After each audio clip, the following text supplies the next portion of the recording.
Hi there. I'm putting together a series of short little videos talking through warm-ups and things that we can adapt and explore in our bodies based on how we're feeling each day. So first up, I'm just going to run through why we're doing warm-ups, what we're trying to do. Every class that you do will include some kind of warm-up, some kind of movement to get the heart pumping a little bit more, to get the body moving and kind of what I call unsticking. What naturally happens in our body is that all of the soft tissue in our body, so whether that is muscle or ligaments or fascia or tendons or anything, any of that kind of soft tissue, anything that's not bone basically, is positively charged. So that means that it's attracted towards itself. If we're not moving it, over time, it's going to end up getting more and more stuck. So one layer will get stuck and another layer on top and another layer on top. And that is why often first thing in the morning when we wake up, we feel quite stiff because we haven't been moving much. And so that soft tissue has kind of got glued towards itself. So motion is lotion. The more that we're kind of moving things, the more that we're encouraging that gliding motion between layers of soft tissue. And when it comes to joints as well, so knees, elbows, wrists, all of those awesome joints, we are encouraging synovial fluid, which is basically like the oil for the body. Synovial fluid to flush through and keep everything moving nice and fluidly. So when it comes to warm-ups, I always think, before I became a yoga teacher and did my studies, I tried to do yoga at home and I'd be thinking, oh, I don't know what to do. I can't remember all the stuff that we need to do. So one thing that I always say to students and training teachers as well is just think head, shoulders, knees and toes. There's a lot of value to be had in that song.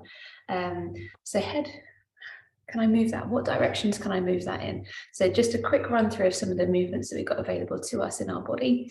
Often in yoga, we find ourselves in these kind of forwards and backwards movements. Forward, fold, back bend, forward, fold, back bend. That's called the sagittal plane. So it's kind of moving forwards and backwards. But are there any other spaces as well? So think about your neck. You can move your head that way. You can move it that way. You can look up. You can look down. You can draw little circles, semicircles. You can circle the head all the way around.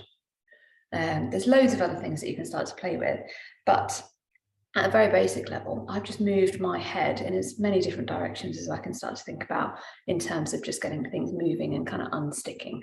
And then the same with my shoulders. So my shoulders, I can get them up, I can get them down. So that's neutral. I can do a little dip down as well, back, forwards, circles, circles in one direction, circles in the other. I can let my arms join in, so I might bring my hands onto my shoulders. So that's kind of shoulders. I've kind of move those around a little bit. Then we've got our spine. So from here to here, our spine. What we often do day to day is this movement, which is rubbish. This is our kind of, and then our head comes forwards as well. So what we can find here is rounding and then back as well, and then rounding and then back. So this is extension. We also have other movements available to us in our spines as well. So we've got side stretches, this lateral flexion. So we can bring one hand down and find a side reach, other hand down and then a side reach.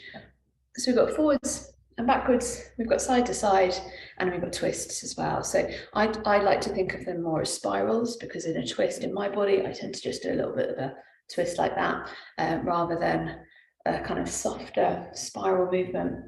But either way, we can do twist side to side.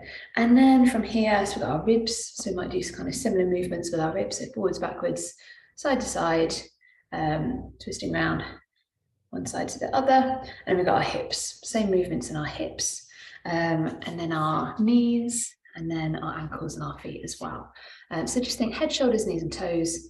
Where can I move them? We're going to apply that thinking to a different range of starting positions. So lying down, sitting up, standing, and then we'll see where we get to. But I'll stop the video for now so that those ones are just kind of purely practical. But you've got the method in the madness for now before we come on to those other ones.